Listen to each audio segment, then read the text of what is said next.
Hi friends, நான் இன்னைக்கு முட்டை குழிப்பணியார கிரேவி தான் செய்ய போகிறேன். வாங்க இந்த கிரேவி எப்படி செய்யலான்னு பார்க்கலாம். நான் அதுக்கு இன்னைக்கு 3 முட்டையை உடைச்சி ஊற்றி எடுத்து வச்சிருக்கிறேன். இப்போ இது கூடவே பொடியாக கட் பண்ணி வச்சிருக்கிற பெரிய வெங்காயத்தையும் போட்டுக்கணும். இது கூட ஒரு பச்சை மிளகாயும் பொடியாக கட் பண்ணி இது கூட சேர்த்துருக்கிறேன்.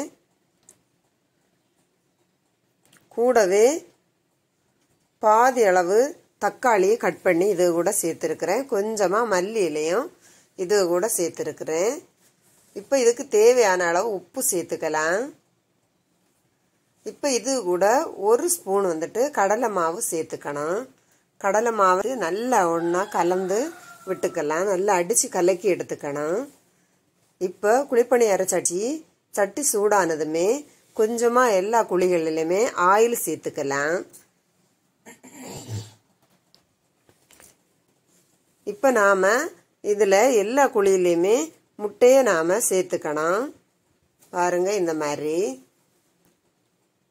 எனக்கு கரெக்டாக இந்த 3 முட்டையும் இந்த 12 குழியிலையும் விடியதுக்கு கரெக்டாக இருந்துச்சு. இப்போ நாம் இதை 2 சைடுமே திருப்பி வேக வச்சு எடுத்துக்கலாம்.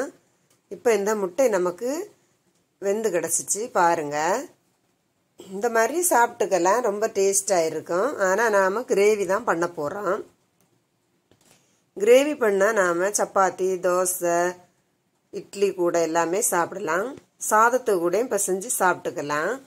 இப்போ ஒரு கடாய் அடுப்பில் வச்சு சூடானதுமே நாம் எண்ணெய் சேர்த்துக்கலாம். எண்ணெய் சூடானதுமே 2 பெரிய வெங்காயத்தை பொடியாக கட் பண்ணி வச்சிருக்கிறேன். இந்த வெங்காயத்தை இது கூட சேர்த்துக்கலாம். சேர்த்து நாம் இதை வதக்கி விட்டுக்கலாம். பாருங்க, இந்த மாதிரி வதக்கி விட்டுக்கலாம்.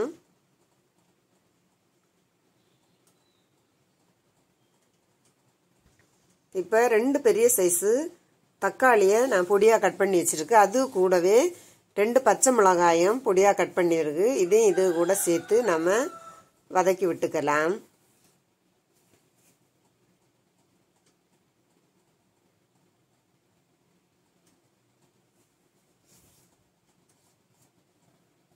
இஞ்சி பூண்டு விழுது உங்ககிட்ட இருந்துன்னா நீங்கள் பேஸ்டாகவே சேர்த்துக்கலாம். நான் இப்போ இது சதைச்சு தான் சேர்த்துருக்குறேன். இஞ்சி பூண்டு இது கூட சேர்த்து நாம் நல்லா கலந்து விட்டுக்கலாம்.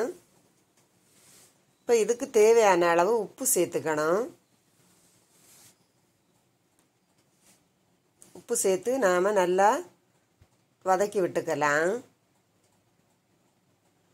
இதுக்கு தேவையான அளவு மஞ்சள் பொடியும் நாம் சேர்த்துக்கலாம். மஞ்சள் பொடியும் உப்பு நாம் முதல்ல சேர்த்து கிண்டுனோன்னா சீக்கிரமாக வதங்கி கிடச்சிடும். இப்போ நமக்கு வதங்கி கிடச்சிச்சு. இப்போ இது கூடவே மசாலா நீங்கள் உங்கள் தேவைக்கு தகுந்த மாதிரி சேர்த்துக்கோங்க. கொஞ்சமாக கரம் மசாலா சேர்த்துருக்குறேன். கொஞ்சமாக சிக்கன் மசாலா சேர்த்துருக்குறேன். இது கூடவே கொஞ்சமாக வத்தல் பொடி சேர்த்துருக்குறேன். இது கூடவே கொஞ்சம் மல்லிப்பொடியும் சேர்த்துருக்குறேன். போதும், இவ்வளோ மசாலா வந்தேன். மசாலா நீங்கள் உங்கள் தேவைக்கு தகுந்த மாதிரி நீங்கள் சேர்த்துக்கோங்க. இப்போ நாம் இந்த மசாலா எல்லாத்தையுமே நாம் நல்லா வதக்கி விட்டுக்கலாம். மசாலாவோட பச்சை வாசனை போனதுக்கப்புறமா 1/2 கப் அளவு தண்ணி சேர்த்து நல்லா கலந்து விட்டுக்கலாம். கிரேவிக்கு தகுந்த மாதிரி நீங்கள் தண்ணி சேர்த்துக்கணும். இப்போ இதை ஒரு 2 நிமிஷம் மூடி போட்டு வேக விட்டுக்கலாம். பாருங்க, இப்போ நமக்கு கிரேவி சுண்டி கரெக்டான பதத்துக்கு இருக்குது. இப்போ நாம் இந்த பொரிச்சு எடுத்த முட்டையை எல்லாத்தையுமே இதில் போட்டு கிளறி விட்டுக்கணும். இந்த மசாலா இந்த முட்டையில் எங்கும் படும்படியாக கிளறி எடுத்துக்கணும். ரொம்ப டேஸ்டாக இருக்கும் இந்த குழம்பு.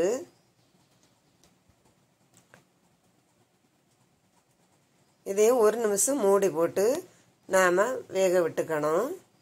அவ்வளோதான். கடைசியாக நாம் மல்லி இலை தூவி கிளறி எடுத்துக்கலாம்.